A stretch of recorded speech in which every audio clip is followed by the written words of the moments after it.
الحمد للہ رب العالمین والصلاة والسلام علی سید الانبیاء والمرسلین اما بعد فاعوذ باللہ من الشیطان الرجیم بسم اللہ الرحمن الرحیم صلو علی الحبیب صلی اللہ تعالی علی محمد صلی اللہ تعالی علیہ وآلہ وسلم۔ وہابی ہو اور جھوٹا نہ ہو ہی نہیں سکتا۔ کوئی بھی غیر مقلد وہابی ہو جو اپنے آپ کو اہل الحدیث کہتا ہو کہلواتا ہو، جان لیجئے کہ جھوٹا ہے، کیونکہ یہ ممکن ہی نہیں ہے کہ وہ غیر مقلد وہابی نام و نہاد اہل الحدیث ہو اور جھوٹا نہ ہو۔ یہ آپ ذہن بنا لیجئے، ایسا ممکن ہی نہیں ہے کہ وہ جھوٹ نہ بولے اور وہ جھوٹا نہ ہو۔ ان کی رگ رگ میں جھوٹ بسا رچا ہوا ہے۔ ٹھیک ہو گیا؟ اب میں آپ کو ایک ویڈیو دکھانا چاہوں گا۔ کسی غیر مقلد وہابی نے ویڈیو بنائی ہے اور مسلم شریف اس نے سامنے رکھی ہے اور کھول کر بھی دکھا رہا ہے۔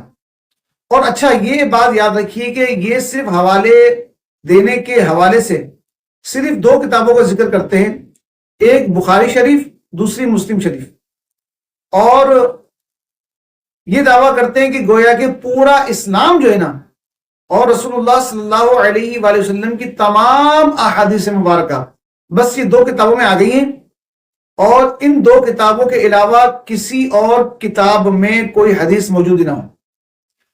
اور اگر صحیح ترین روایتیں حدیثیں موجود ہیں تو اس میں ہیں، پورا اسلام ہے تو اس کے اندر ہے، اور جتنی سنتیں ہیں وہ ساری سنتیں اسی کے اندر ہے۔ یعنی بخاری اور مسلم سے باہر نکل کر تو کچھ آپ کو ملے گا ہی نہیں۔ یہاں پر اسلام ختم، ایک دم ختم۔ ایک قرآن، دوسرا جو کتابیں حدیث کی ہیں اس میں بخاری و مسلم، بس اس کے علاوہ کچھ بھی نہیں۔ حالانکہ ان کی خود کی مکمل نماز کے چند حرکات و سکنات نہیں، یعنی چند چیزیں نہیں، جنہیں رفع دین، رکوع، سجود، صرف یہ نہیں، بلکہ مکمل نماز تکبیر تحریمہ میں ہاتھ اٹھائے جانے سے لے کر سلام پھیرنے تک، انگلیوں کی کنڈیشن، ان کا رخ، ہاتھ باندھنے کا مکمل طریقہ، اور پاؤں کتنے کھلے ہوئے رکھنے ہیں، کس رخ پر ہونا چاہیے، کس رکن میں کس طرح کی تکبیرات پڑھنی ہے، کتنی دفعہ پڑھنی ہے، اور رکوع میں کیا انداز ہو رکوع کا، سجدے میں کیا انداز ہو سجدے کا، اور التحیات میں جب بیٹھا جاتا ہے تو اس میں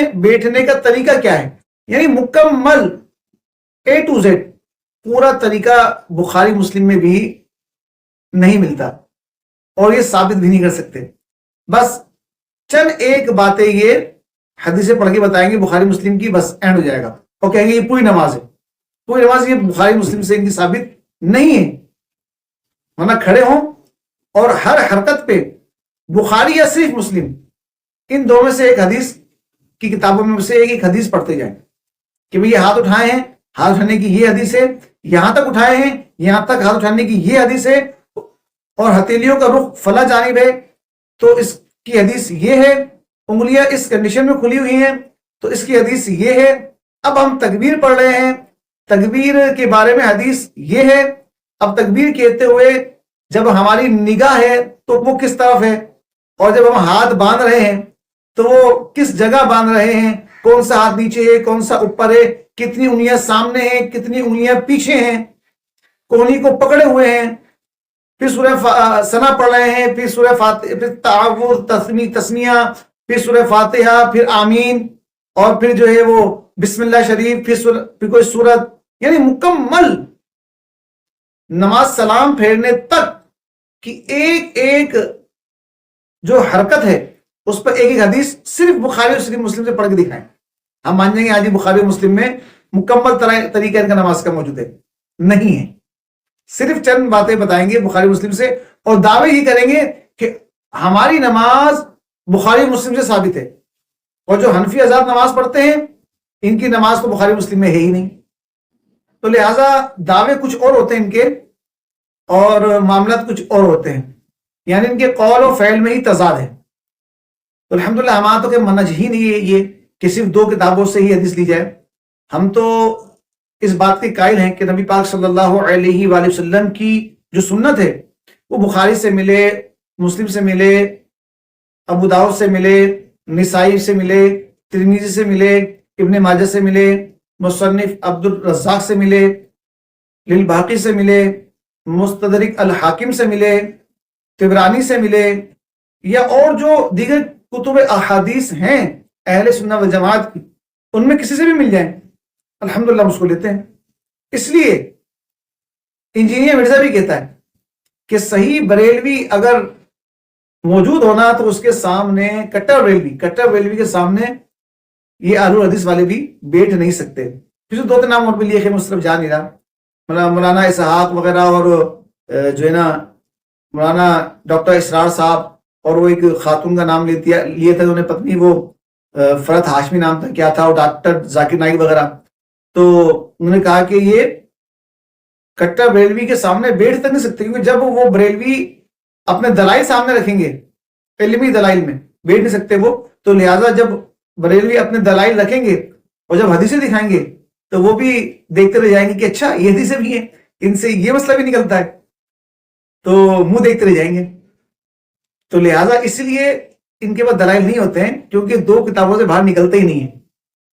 اور کتابیں پڑھیں تو ان کو پتہ لگے. اچھا خیر، یہ گفتگو اور رخ لے جائے گی.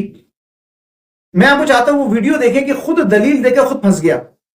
آپ وہ ویڈیو ملاحظہ فرمائیے، لیکن ایک ایک لفظ غور سے سننا ہے، وہیں اس کی پکڑ ہے.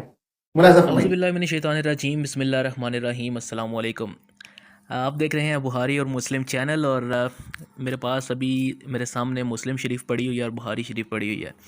آپ لوگوں نے اکثر سنا ہوگا حنفی علماء سے، خاص طور پہ جب آپ کہتے ہیں کہ رفع یدین کرنا چاہیے کہ نہیں، تو وہ اکثر آپ کو یہ دلیل دیتے ہیں کہ نبی صلی اللہ علیہ وآلہ وسلم نے کچھ صحابہ اکرام کو رفع یدین کرتے ہوئے دیکھا، تو انہوں نے کہا کہ تم نماز میں اپنے ہاتھ اس طرح نہ ہلایا کرو جیسے شریر گھوڑوں کی دمیں ہوں.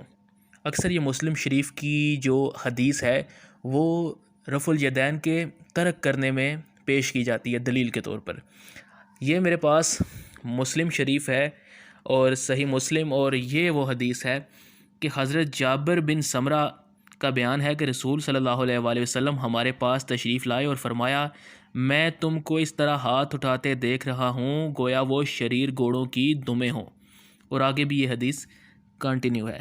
لیکن اب اس حدیث کی جو حقیقت ہے وہ آپ کے سامنے رکھتا ہوں کہ اگر ایک عام بندہ اس طرح کی کوئی حرکت یا اس طرح کی کوئی دلیل دے تو پھر بھی سمجھ میں آتا ہے، لیکن اچھے خاصے جو پڑھے لکھے عالم دین ہیں وہ بھی یہ دلیل دیتے ہیں، تو مجھے پھر کافی اس پر افسوس ہوتا ہے.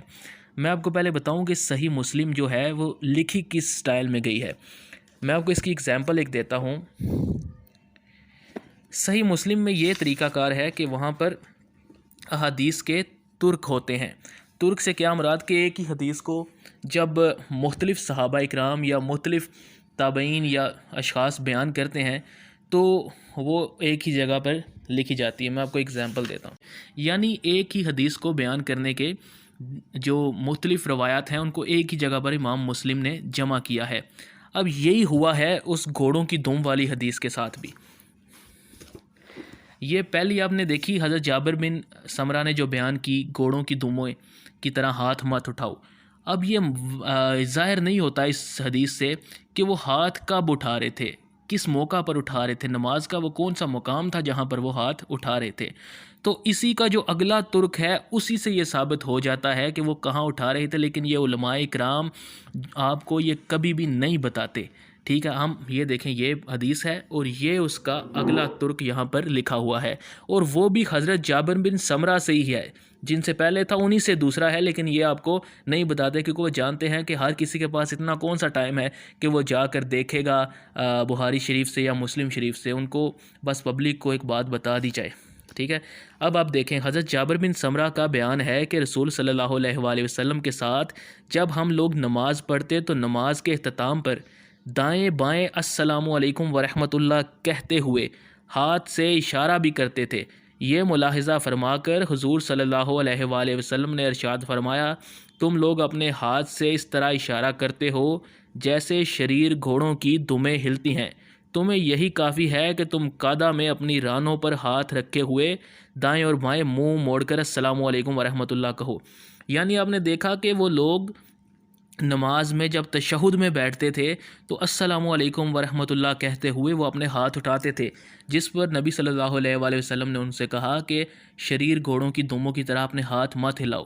اب یہ اب دیکھیں کہ کتنا بڑا جرم ہے یا کتنا بڑا آپ سمجھ لیں کہ ظلم ہے عوام کے ساتھ کہ ان کو یہ حدیث رفع دین کے متعلق بتائی جاتی ہے جب سے اگلے ترک میں ہی وہ ثابت ہو جاتا ہے۔ تو اس لیے آپ سے گزارش ہے کہ آپ تحقیق لازمی کیا کریں، اندھا دھند پیروی کسی کی نہ کیا کریں۔ چینل کو سبسکرائب کر لیں تاکہ آئندہ بھی اس طرح کی ویڈیوز آپ دیکھ سکیں۔ شکریہ، جزاک اللہ۔ یہ آپ نے اس کی ویڈیو ملاحظہ فرما لی، ٹھیک ہے۔ اب غور طلب ہی آج میں اپنے پاس سے الگ سے کوئی دلیل نہیں دے رہا، ٹھیک ہے نا، وہ کتاب کا حوالہ دے رہا ہوں، جو اس نے پیش کیا ہے، جو اس نے ویڈیو دکھائی ہے، جو حدیثیں دکھائی ہیں، اسی پہ بات کریں گے، ٹھیک ہے۔ بیچ میں کافی ساری لمبی چوڑی بات تھی، لیکن جو مین پوائنٹ تھا میں نے اس کا وہ آپ کو دکھایا۔ اب کیا ہے، اس نے بخاری اور مسلم کا حوالہ دیا کہ پڑھی ہوئی ہے، تو یقیناً پڑھی ہوئی یہی ہے۔ اگر پڑھی ہوئی ہوتی تو شاید کوئی سمجھتے، اور یاد رکھیے صرف پڑھا ہوا ہونا ہی کافی نہیں ہوتا، بلکہ اس کو سمجھنا بھی ضروری ہوتا بھائی صاحب۔ اب انہوں نے پہلی جو حدیث بیان کی اور ساتھ میں یہ بھی کہا کہ اور مزید ترک ہوتے ہیں جن سے پتہ لگتا ہے اس حدیث کے بارے میں کہ وہ حدیث کس حوالے سے، جیسے کہ اس نے پہلی حدیث بیان کی اور کہا کہ جابر بن سمرہ رضی اللہ تعالیٰ عنہ کا بیان ہے کہ رسول اللہ صلی اللہ علیہ وسلم ہمارے پاس تشریف لائے اور فرمایا میں تم کو اس طرح ہاتھ اٹھاتے دیکھ رہا ہوں گویا شریر گھوڑوں کی دمیں ہیں، پھر وہ تم لوگ نماز میں کوئی حرکت نہ کیا کرو۔ یہ حدیث نے بیان کی، ٹھیک۔ اس میں غور طلب بات کیا ہے، پہلے تو میں بتا دوں یہ حدیث بھی یہاں مکمل نہیں ہو رہی، اس کو جب آپ تھوڑا زوم کر کے پڑھیں گے نا تو آگے اور ایک اور حدیث شروع ہو رہی ہے، 3 حدیثیں ہیں اس ایک حدیث کے اندر۔ آگے آتا ہے کہ پھر ایک مرتبہ حضور علیہ الصلوۃ والسلام نے ہم کو حلقہ باندھے دیکھ کر فرمایا، یعنی ایک مرتبہ پھر حضور تشریف لائے، اس وقت ہم حلقہ بنائے ہوئے بیٹھے تھے، ٹھیک ہے، تم لوگ الگ الگ کیوں ہو؟ پھر اب تیسری حدیث بیان ہو رہی ہے، پھر ایک مرتبہ آپ صلی اللہ علیہ وسلم نے فرمایا تم لوگ اس طرح صفیں باندھا کرو جس طرح بارگاہ الہی میں فرشتے صف بستہ رہتے ہیں، تم لوگ سب سے پہلے اگلی صف پوری کیا کر لو اور صف میں مل کر کھڑے ہوا کرو۔ یہ 3 حدیثیں ہیں جس میں سے اس نے بھی ایک حصہ بیان کیا، مکمل اس نے بیان نہیں کی۔ اب اسی میں پوائنٹ ہے کہ یہ اس کا جو باب ہے نا، اس باب کا نام پڑھ لیں تو اس میں 3 بابوں کو ملا کے ایک باب بنایا گیا ہے، جس میں تینوں یہ حدیثیں بیان کی گئی ہیں ایک ساتھ ہی، ٹھیک ہو گیا۔ اچھا، اس میں جو پوائنٹ والی بات ہے، اس میں اس نے کیا کہا، اس نے کہا کہ اس حدیث سے یہ بات واضح نہیں ہو رہی کہ وہ رفع دین کب کرتے تھے، کب کا رفع دین تھا جسے حضور علیہ الصلوۃ والسلام نے منع فرمایا۔ اب حضور علیہ الصلوۃ والسلام نے کس رفع دین سے منع فرمایا یہ بات واضح نہیں ہو رہی، ٹھیک ہو گیا۔ اب اس نے جو دوسری حدیث ہمیں دکھائی وہی حدیث آپ دیکھ لیں۔ پہلی بات، دوسری حدیث جب دکھا رہا ہے تو اس کے اوپر دیکھیں، اس میں لکھا ہوا ہے کہ اس سند میں بھی اس حوالے سے ایک اور حدیث آئی ہے، یعنی اس بات سے پتہ لگ گیا کہ اس کی سند کچھ اور ہے، اس کی سند کچھ اور ہے، اس کے راوی کچھ اور ہیں، اس کے راوی کچھ اور ہیں، یعنی وہ سند الگ ہے، یہ سند الگ ہے، اس حدیث کے راوی الگ ہیں، اس حدیث کے راوی الگ ہیں۔ یہ بھائی سب سمجھ نہیں پائے، صرف پڑھ کے آگے نکل لی۔ اچھا، یعنی وہ موقع محل الگ ہے، وہ وقت الگ ہے، وہ واقعہ الگ ہے، وہ حدیث الگ ہے۔ اب جو یہ بیان کر رہا ہے اس میں اس نے بیان کیا حضرت جابر بن سمرہ رضی اللہ تعالیٰ کا بیان ہے کہ ہم رسول اللہ صلی اللہ علیہ وسلم کے پیچھے نماز پڑھتے، جب ہم لوگ نماز پڑھتے تو نماز کے اختتام پر ہم بائیں جانب اور دائیں جانب سلام پھیرتے اور ہاتھوں سے سلام وغیرہ کرتے، پھر اس نے پوری حدیث وغیرہ بیان کی، ٹھیک ہو گیا۔ آپ دوبارہ اس کو ریورس کر کے دیکھ لیجئے گا اور زوم کر کے پڑھ بھی لیجئے گا، مسلم شریف نکال کے بھی آپ دیکھ سکتے ہیں اور نیٹ پر بھی دیکھ سکتے ہیں۔ تو اب مین چیز کیا ہے جناب؟ ترک تو آپ دکھا رہے ہیں لیکن یہ نہیں بتا رہے کہ یہ دونوں واقعے ہی الگ ہیں. ایک واقعہ یہ ہے کہ حضور علیہ الصلوۃ والسلام ہمارے پاس تشریف لائے، اس میں یہ جابر بن سمرہ رضی اللہ تعالیٰ عنہ نماز پڑھ رہے تھے. جی ہاں، کہ حضور نے ان کو جب دیکھا تو ان کو پوری بات ارشاد فرمائی کہ میں تمہیں دیکھتا ہوں تم شریک گھوڑوں کی دموں کی طرح ہاتھوں کو اٹھاتے ہو، اس سکون فی الصلاۃ، نماز میں سکون اختیار کیا کرو. تو یہاں واقعہ کیا ہے کہ حضور تشریف لائے، اور دوسری حدیث میں کیا ہے کہ حضور کے پیچھے ہم نماز پڑھتے. ایک حدیث یہ ہے کہ حضور تشریف لائے ہیں تو حضور نے فرمایا ہے، دوسری حدیث میں یہ کہ جب حضور کے پیچھے نماز پڑھتے تو ہم سلام میں ہاتھ اٹھایا کرتے تھے اور السلام علیکم ورحمۃ اللہ کہتے تھے. تو حضور نے اسے منع فرمایا اور رانوں وغیرہ پر ہاتھ رکھنے کا ارشاد فرمایا. تو جناب دونوں ہی واقع الگ ہیں. وہ حدیث سے ثابت ہو رہا ہے، واضح آپ کو نہیں ہو رہا کیونکہ آپ مجتہد تو ہے نہیں، دعوے البتہ آپ کے ہیں، محقق آپ ہیں نہیں، دعوے البتہ آپ کے ہیں، محدث آپ ہیں نہیں، لیکن اہل حدیث کہے کہ دعوے محدث ہونے کے آپ کے ہیں. اب بات یہ ہے کہ اس کے اندر واضح ہے، آپ سنن نسائی اٹھائیں گے نا، ان میں بھی ترک موجود ہیں، اس کے اندر بھی موجود ہے یہ 1185 نمبر حدیث ہے کہ حضور علیہ الصلوۃ والسلام ہمارے پاس تشریف لائے، ہم نماز میں رفع الیدین کر رہے تھے، پھر حضور نے آگے الفاظ ارشاد فرمائے. اچھا دوسری بات یہ کہ حضور جو آپ نے حدیث بیان کی اس میں بھی ہے کہ نماز میں رفع دین، سلام میں جو رفع دین ہوتا ہے نا وہ سلام نماز کے آخر میں، اور آپ کے الفاظ بھی ہیں کہ نماز کے آخر میں. تو حضور علیہ الصلوۃ والسلام نے پہلی ہے جو آپ نے حدیث بیان کی ہے مسلم شریف کی، وہ نماز کے اندر والے رفع دین کی بات ہو رہی ہے. حضور نے نماز کے اندر والے رفع دین کون سے ہیں؟ رکوع میں جاتے وقت وہ نماز کے اندر والا رفع دین ہے، رکوع سے اٹھانے کے بعد وہ نماز کے اندر والا رفع دین ہے، پھر دو سجدوں کے درمیان جو ہے وہ نماز کے اندر والا رفع دین ہے، پھر تیسری رکعت میں کھڑے ہوتے شروع میں ہی رفع دین کرتے وہ نماز کے اندر والا رفع دین ہے. تو اس کی بات ہو رہی ہے نماز کے اندر والے رفع دین کی. ٹھیک ہو گیا. اب جو سلام والی بات ہے حدیث ہے، وہ حدیث بھی دوسری ہو گئی، سند بھی دوسری ہو گئی، متن بھی چینج ہو گیا، راوی بھی چینج ہو گئے، واقعہ بھی چینج ہو گیا.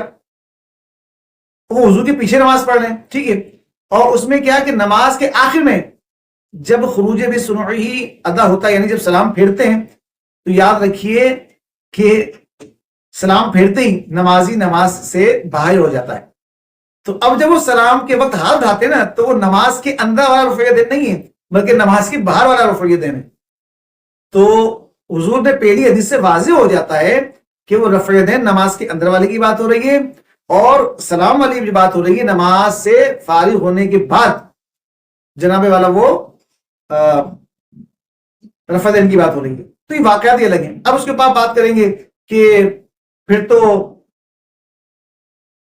عیدین کی اندر بھی نمازوں میں جو ہے وہ صلاۃ کے اندر نماز کے اندر رفع دین ہوتا ہے اور وطر کے اندر ہوتا ہے، اور تو اس کا بھی حکم ہوگا اس کے اندر. نہیں، وہ معاملات الگ ہیں، لیکن اس وقت وہ زیر بحث نہیں ہے. جب وہ زیر بحث ہوگی تو انشاءاللہ اس کی بھی دلائل ہم پیش کر دیں گے، اور علماء نے پیش کیے ہوئے ہیں، اس کی بھی الحمدللہ حدیثیں موجود ہے. لیکن اس وقت جو بات ہو رہی ہے میں اس وقت بات کر رہا ہوں تاکہ آپ کو واضح ہو جائے کہ آپ کوئی مجتہد نہیں ہے جناب، جو آپ لا کے یہ چیزیں کر رہے ہیں اور آپ کہتے ہیں اندھدھند پیروی نہ کریں. تو آپ کی پیروی کر لیں، جب آپ کی بات ماننی ہے، آپ سے کچھ دین سیکھنا ہے، جو آپ دو حدیثوں میں فرق نہیں کر پا رہے، تو اس سے اچھا ہم پہ امام اعظم ابو حنیفہ رحمۃ اللہ تعالی علیہ جو شاگرد ہیں صحابہ کے اور صحابہ شاگرد رسول اللہ صلی اللہ علیہ وسلم کے، تو جناب والا ان سے نہ سیکھ لیں ہم، اور ان کی تقلید نہ کر لیں، ان سے حدیثیں نہ سمجھیں. تو جناب والا آپ رہنے دیں، آپ کی بس کی بات نہیں ہے. جو حدیث پڑھ کر سامنے رکھ کر آپ اس میں فرق محسوس نہیں کر پا رہے ہیں، آپ کو یہی نہیں پتہ لگ رہا کہ نماز کے اندر کی بات الگ ہے اور نماز کے باہر والے رفع دین کی بات الگ ہے، اور آپ چاہتے ہیں کہ آپ کی تقلید کر لی جائے، دوسرے کی امام اعظم ابو حنیفہ کی تقلید کریں تو وہ شرک ہو جائے گا، گمراہی ہو جائے گی، اندھادھند پیروی ہو جائے گی، اور آپ جیسے جاہل مطلق کی ہم بات مان لیں اور جناب والا وہ تو درست ہوگی تقلید، آپ کی تقلید جاہلوں کی درست ہوگی. تو اللہ تبارک و تعالیٰ آپ جیسے لوگوں سے ہمیں محفوظ فرمائے، اور آپ جیسی تحقیق سے اور آپ جیسے اجتہاد سے اللہ تعالیٰ ہم مسلمانوں کی حفاظت فرمائے. لہٰذا مسلمانوں سے اتنا کہوں گا کہ یہ دیکھیں، خود دلیل دی اور خود اپنی دلیل میں پھنس گیا. اس لیے کہتے ہیں وہاں بھی بولتا ہے مگر سوچتا نہیں ہے. تو اللہ تبارک و تعالی ہمیں سے محفوظ فرمائے, ہمارا خاتمہ بالخیر ایمان فرمائے. بیان کرنے میں, پڑھنے میں جو غلطی, لرزش, سبقت لسانی ہو گئی ہو, اللہ تبارک و تعالیٰ اپنے فضل و کرم سے درگزر فرمائے, معاف فرمائے, ہمارا خاتمہ بالخیر ایمان پر فرمائے.